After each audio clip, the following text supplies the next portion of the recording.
Alex Miller stared at the acceptance letter on his tablet and read it for the 5th time. He still couldn't believe it.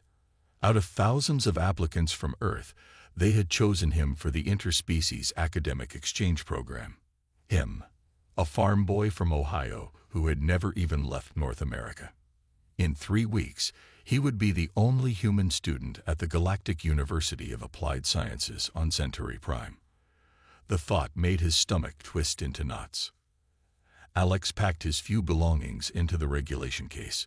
The program guidelines were strict about what he could bring from Earth: no weapons, limited technology, and only small cultural items. He tucked a small wooden carving his grandfather had made between his clothes. It was a simple fox figure, clever and quick. Alex hoped he could be the same. The journey to Centauri Prime took 12 days in the alien transport ship. Alex spent most of it trying not to throw up from the strange movements and studying basic information about the 15 main species he would meet at the university. Most of them viewed humans as weak newcomers who had only recently discovered faster-than-light travel. They had evolved with natural advantages that humans lacked: armor plating, multiple limbs, venom, or built-in weapons. The Centauri spaceport was overwhelming. Beings of all shapes and sizes rushed past Alex. Some floated, others crawled along the walls, and many towered over his 6-foot frame. The air smelled like a mix of cinnamon and gasoline. A small hovering robot greeted him. Alex Miller of Earth, follow for dormitory assignment. His room was small but had been modified for human needs. The bed was flat instead of curved, and the temperature controls were set for Earth normal. A schedule appeared on the wall screen. His first class would be practical survival skills with Professor Zexteril. Great, Alex muttered. He had read about the Artheans. They were a mantis-like species known for their strict teaching methods and 8-foot height. The next morning, Alex found the classroom and slipped into a seat designed for roughly human-shaped beings. Around him sat a collection of aliens, some with too many eyes, others with scales or fur, and 2 that looked like walking plants. Professor Zexteril entered the room on 4 of his 6 limbs. His upper body rose nearly to the ceiling, and his compound eyes reflected the light in fractured patterns. The 2 smaller arms near his head held teaching tools while his main arms gestured as he spoke. Welcome to Practical Survival Skills. I am Professor Zexteril. His voice clicked and hissed through the translator. In this class, you will learn to survive in various environments across our galaxy. This is required knowledge for anyone pursuing xenobiology or interspecies diplomacy. The professor's eyes swept across the room and stopped on Alex. Some of you come from species with natural hunting abilities. Others, he paused, still looking at Alex, will find this more difficult. A low buzz of laughter came from several students. One of the plant-like beings leaned toward Alex. I'm Lily, she whispered. Don't worry about them. My species can't hunt either. We were stationary organisms until 10,000 years ago. Alex smiled at her. At least he wasn't alone. Professor Zexteril continued. Your final exam will be a practical hunting assessment on the uninhabited moon of Dracos.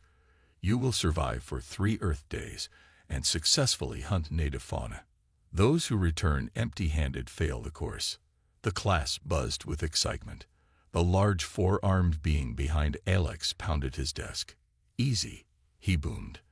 We depart in 6 weeks, the professor said. Each student will be dropped at a different location with basic supplies. You must adapt to the environment, locate prey, and hunt successfully. His compound eyes focused on Alex again. Some species may find this challenging. Alex swallowed hard. On Earth, humans were apex predators. But here, among beings with natural weapons and enhanced senses, he was considered fragile and weak. He straightened his back. They didn't understand humans yet. They didn't know what humans could do with just their brains, their hands, and thousands of years of hunting knowledge passed down through generations.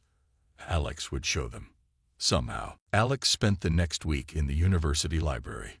While other students practiced their natural hunting skills in the training rooms, he studied everything about Draco's moon. He learned that Dracos had slightly higher gravity than Earth, dense purple forests, and two main types of animals that students could hunt.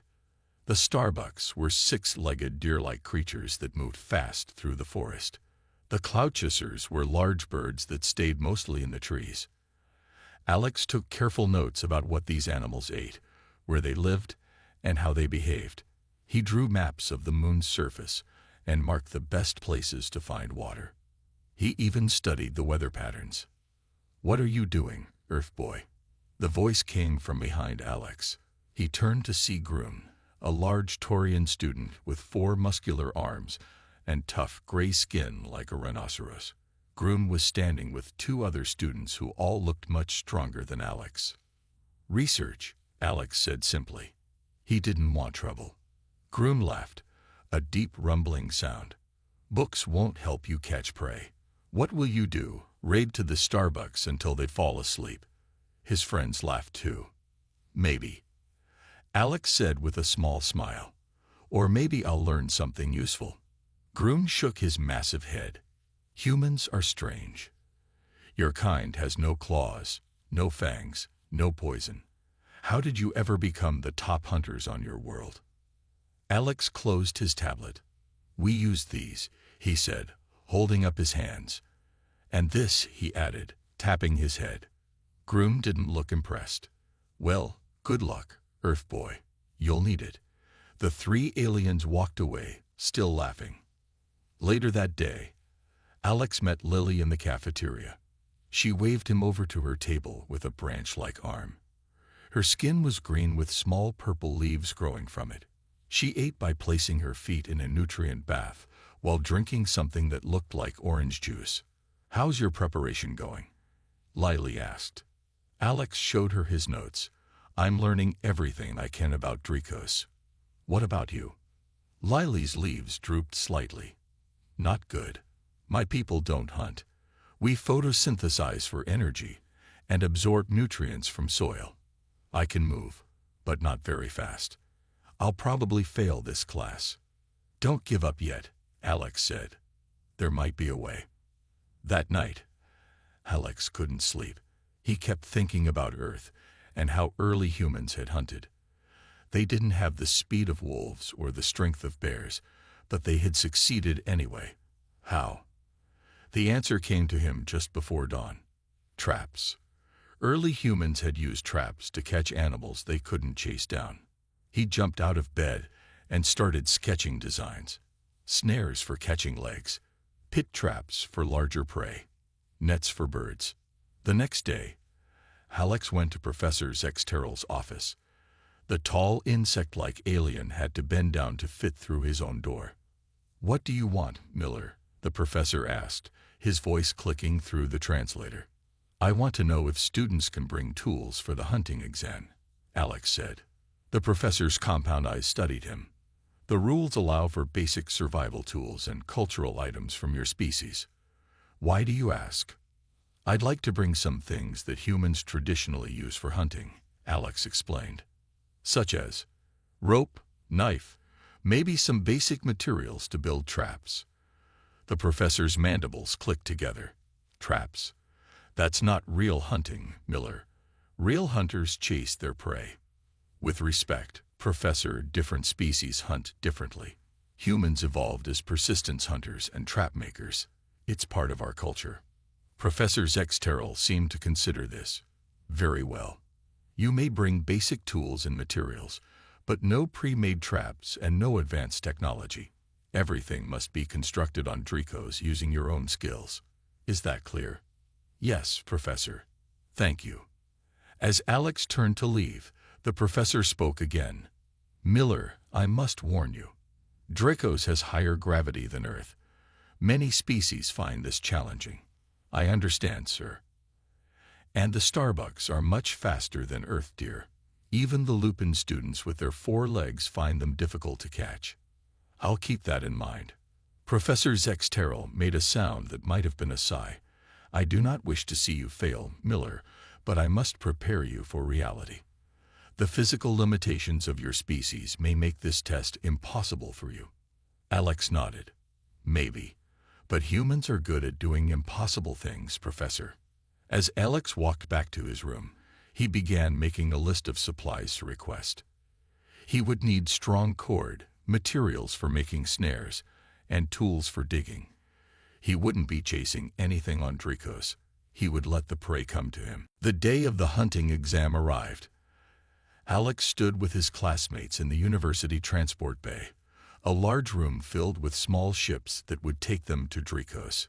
He carried a simple pack with the items Professor Terrell had approved: 50 feet of strong cord, a small knife, a water purifier, and a sample collection bag for his hunt. He also wore sturdy boots and clothes that would blend with Dracos' purple forest. Grun and his friends stood nearby, showing off their claws and talking loudly about how many animals they would catch.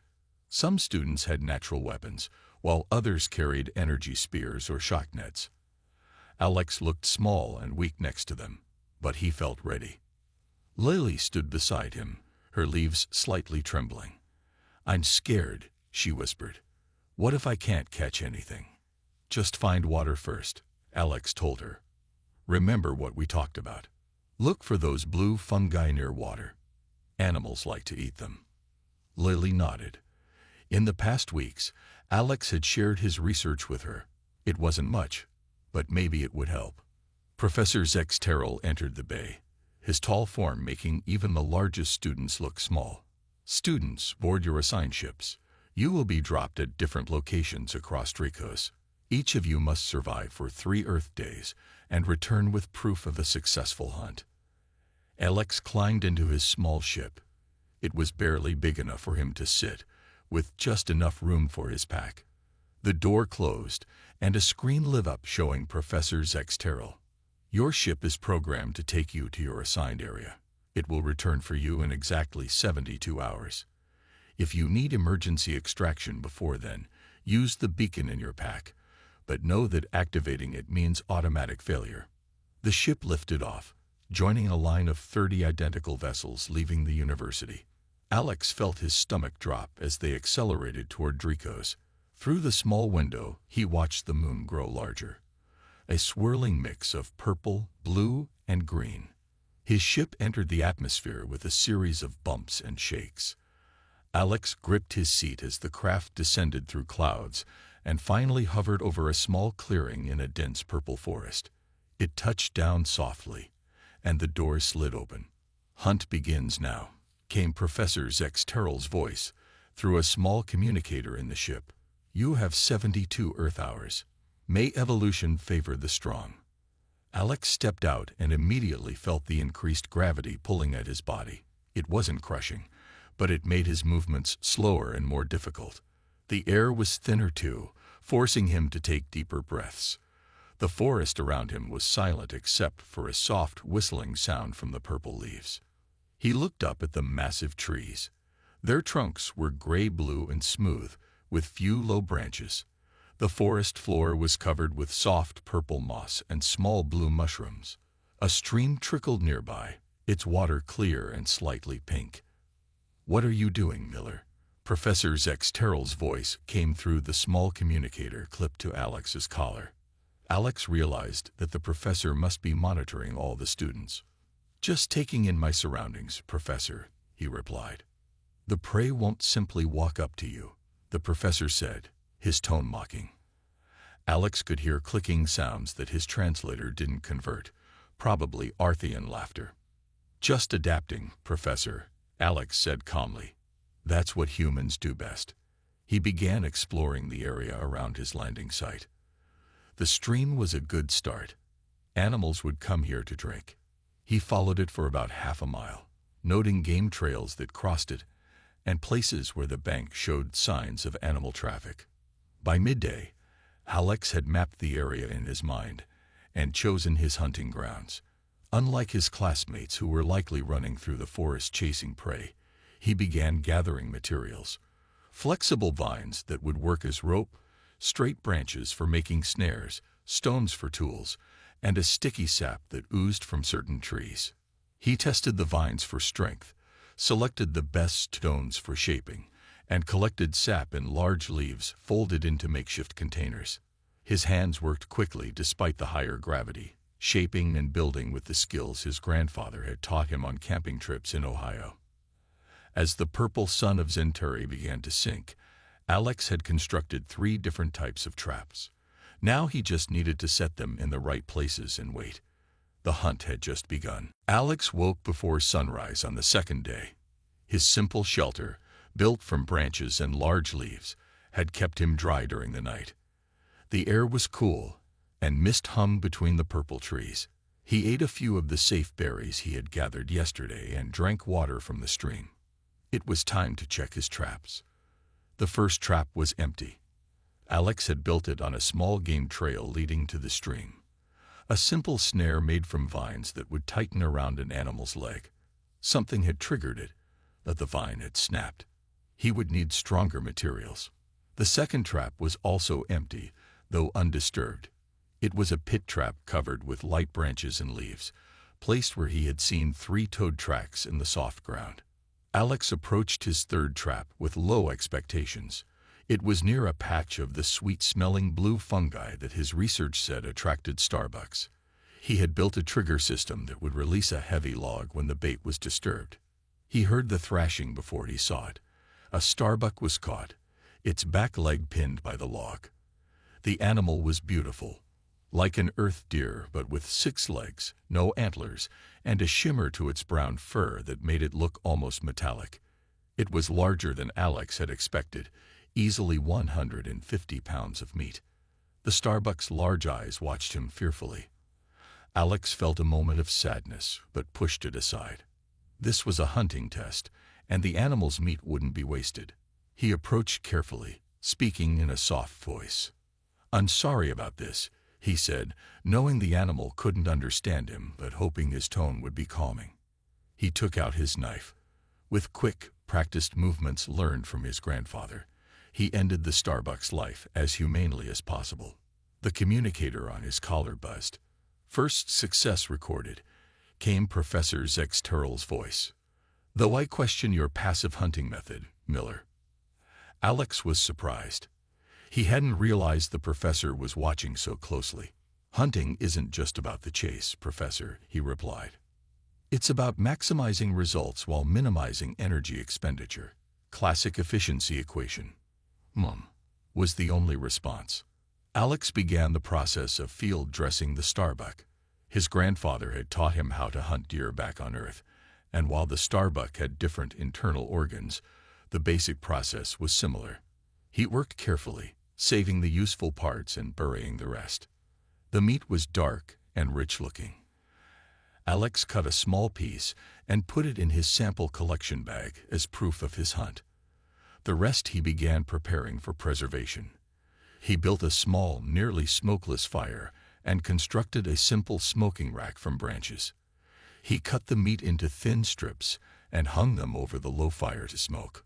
By midday, the sweet smell of smoking meat filled the air around his camp. Alex was pleased with his progress, but knew one animal might not be enough to impress Professor Zexterl. He needed more. He repaired his first trap with stronger vines and reset the second with better camouflage. Then he built 2 new traps, one designed to catch cloud chasers and another for smaller ground animals. As he worked, Alex heard distant sounds of other students hunting. Roars from the Felidon students, clicking calls from the Arthians, and once a loud crash followed by cursing that his translator couldn't properly convert. He smiled to himself.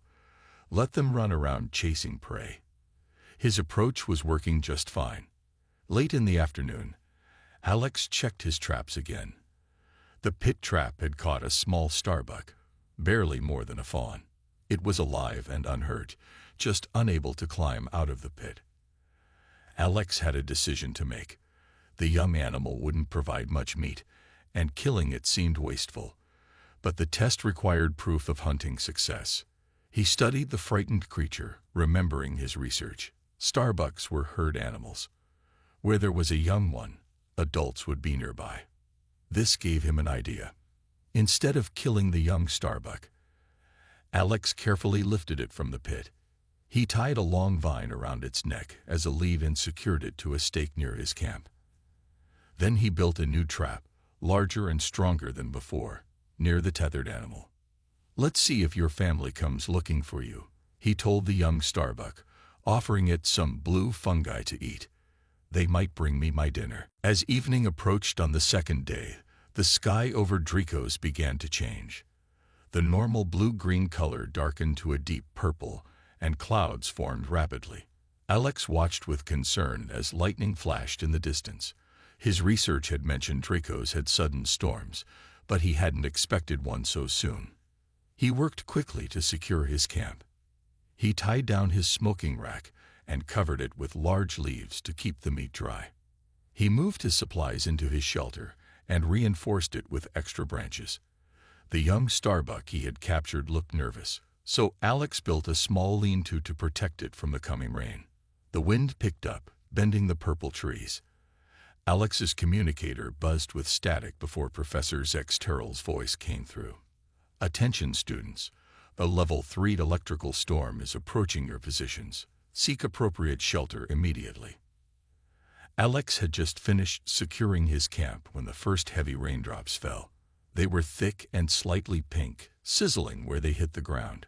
The storm moved in fast, with lightning striking trees nearby, and thunder so loud it made the ground shake. Through the static on his communicator, Alex began to hear distress calls from other students. "My shelter collapsed. Can't rebuild in this gravity and wind." The voice belonged to Lily, the Floraxian. Alex checked his map and saw that her signal was coming from less than 2 miles away. Help requested. Electrical discharges affecting my armor systems. That was Grun, the Taurian who had mocked Alex earlier. His signal showed he was near Lily's position. Without hesitation, Alex grabbed his emergency kit, secured his pack, and prepared to leave camp. The storm was dangerous, but his fellow students were in trouble. He tied a length of vine around his waist and secured the other end to a tree near his shelter, so he could find his way back. "I'm coming, Lily." "Grun, can you hear me?" he called through the communicator. "Miller, what are you doing?" Professor Zexteral's voice cut in. "Maintain your position." "With respect, Professor, they need help," Alex replied. He stepped out into the storm, immediately soaked by the heavy rain. The higher gravity made each step difficult, but he pushed forward, following the signal on his small mapping device. Lightning struck a tree ahead of him, splitting it with a loud crack. Alex ducked as branches fell around him. The pink rain burned slightly where it touched his skin, but his clothing protected most of his body. After 30 minutes of difficult travel, Alex found them. Lily was pinned beneath a fallen branch, her plant-like body struggling in the wet conditions. Nearby, Grun was huddled against a rock, his metal-infused armor conducting electricity from the lightning strikes, causing him visible pain. "Hold on," Alex shouted over the storm. He hurried to Lily first, using leverage and his knife to free her from the branch. Her leafy skin was torn in places, but she could still move. "Thank you," she said weakly. "My kind doesn't do well in electrical storms." Next, Alex turned to Grun. The large Taurian looked at him with surprise. "Earth boy, you came for us." "Of course I did," Alex said. He pulled off his outer jacket and threw it over Grun's head and shoulders. "The fabric will insulate you a bit. We need to find better shelter."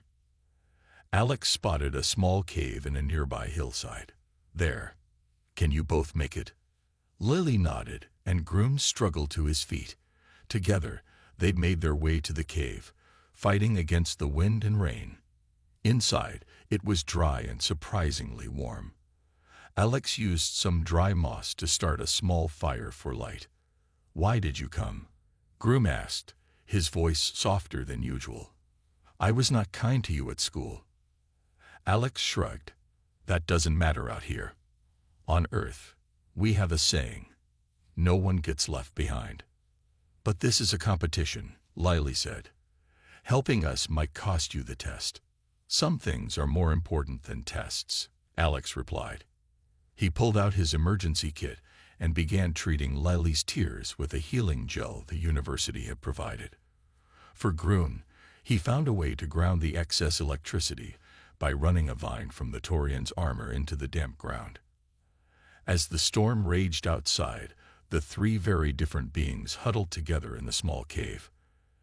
Alex shared some of his preserved starbuck meat with Grun, who accepted it gratefully. For Lily, he had collected some mineral-rich soil that she could absorb through her roots. "I don't understand," Grun said between bites of meat. "Your species is supposed to be individualistic and competitive. Why risk yourself?" Alex smiled. "Another human adaptation. We cooperate when it matters." The storm passed during the night, and morning brought clear skies over Drikos. Alex, Lily, and Grun emerged from their cave shelter to find the forest damaged but beautiful. Water droplets on the purple leaves caught the sunlight, making the whole forest sparkle. "We should return to our own areas," Grun said, his forearms stretching after the long night. "The test will end soon." Alex checked his communicator. "We have about 18 hours left. Will you both be okay?" Lily's leaves had perked up in the morning light. "I'll be fine now. My photosynthesis is working again." "Thank you, Alex."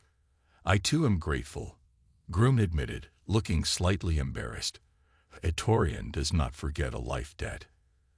Alex smiled. "Just be careful on your way back." He shared his remaining emergency supplies with them and checked his map. His camp was about 2 hours away if he walked straight there. By midday, Alex had returned to find his camp mostly intact. The smoking rack had stayed dry under its cover, and his meat was well preserved. Most surprising of all, his trap near the young starbuck had worked. A large adult starbuck, probably the mother, was caught in the snare. Alex quickly processed this new catch, adding more meat to his collection. He now had more than enough to pass the test, but as he worked, an idea began to form in his mind. His communicator buzzed. 6 hours remaining," announced Professor Zex Terrell. "Those without successful hunts will fail the course. No exceptions." Alex listened as other communications followed. Many students had succeeded in catching small prey, but several, including both Floraxians and some of the aquatic species who found themselves in dry areas, had caught nothing.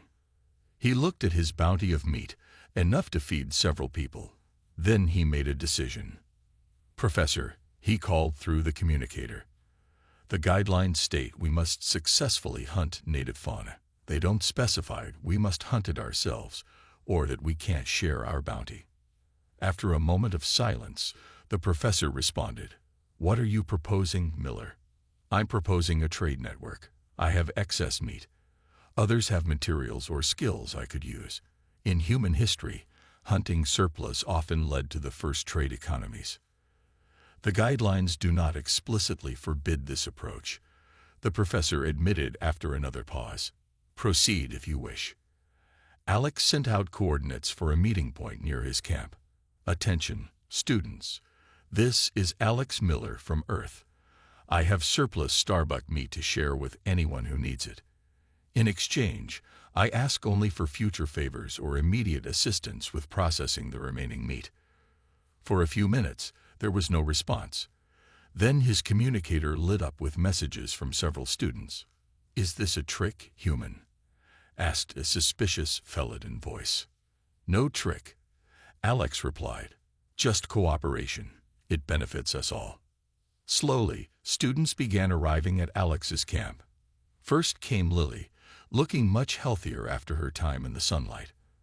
Then Grun appeared, bringing with him 2 other Taurians. Soon, students from 10 different species had gathered, some bringing materials or tools to share, others simply coming for the meat. Alex organized them efficiently. The stronger species helped cut and prepare the meat.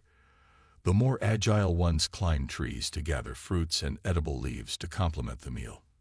Those with technical skills improved Alex's smoking rack to handle the larger quantity of meat. As the sun began to set on the final day, 25 of the 30 students in the class were gathered around Alex's camp. A large fire burned in the center, and the smell of cooking meat filled the air. Everyone would have a full sample bag to present. "I don't understand why you're doing this," said a serpent-like Vesperian student as Alex handed him a portion of meat. "Because on Earth, we learned long ago that success isn't just about individual achievement," Alex explained. "Sometimes the most effective strategy is to help each other." Professor Zexteral's voice came through on all their communicators. "Transport ships will arrive in 1 hour. Be ready for extraction." Alex looked around at the diverse group of aliens sharing a meal together, species that rarely interacted now working as a team. He couldn't help but smile. This was humanity's greatest strength, bringing people together. The transport ships descended through Draco's atmosphere just as the purple sun was setting. Small lights blinked on each ship as they landed in a circle around Alex's camp. 28 of the 30 students in the class stood waiting, each with a full sample bag. Only 2 students had hunted successfully on their own. Alex and a feline Miraxian named Kira, who had caught 3 cloudchasers with her natural speed and claws. Professor Zexteral was the first to step out of his ship. His tall insect-like form seemed even more imposing as he surveyed the gathered students. His compound eyes reflected the firelight in dozens of tiny fragments as he walked slowly around the camp, examining the smoking racks, the preserved meat, and the various traps Alex had constructed. "Explain this, Miller," the professor said, his mandibles clicking together. This was meant to be an individual assessment. Alex stepped forward. He felt small next to the professor, but he stood straight despite the heavy gravity. "With respect, Professor, you designed this test based on your species' evolutionary history as solitary hunters. Humans evolved differently." "Go on," the professor said, his voice neutral. "Humans became apex predators on Earth, not through physical dominance, but through cooperation, tool use, and understanding patterns in nature. I simply applied human evolutionary strategies." The professor was silent for a long moment. He picked up one of Alex's traps and studied its design. "You made this from materials found on Dracos." "Yes, sir. Everything was constructed here, as per the guidelines. And this sharing of resources, this was also a human strategy." Alex nodded. Throughout human history, hunters who caught more than they needed would share with their group. This led to specialization. Some could focus on hunting, others on tool-making, others on healing. Everyone benefited. Groom stepped forward, his large form towering over Alex. "The humans saved my life during the storm, Professor. Mine and Lily's. He risked failing your test to help us." Other students spoke up too. Lily described how Alex had taught her to find signs of animal activity near water. A squid-like aquarian explained how Alex had traded meat for help waterproofing his shelter. One by one, the students told stories of cooperation rather than competition. Professor Zexteral's mandibles clicked rapidly, a sound Alex now recognized as deep thought. Finally, he spoke.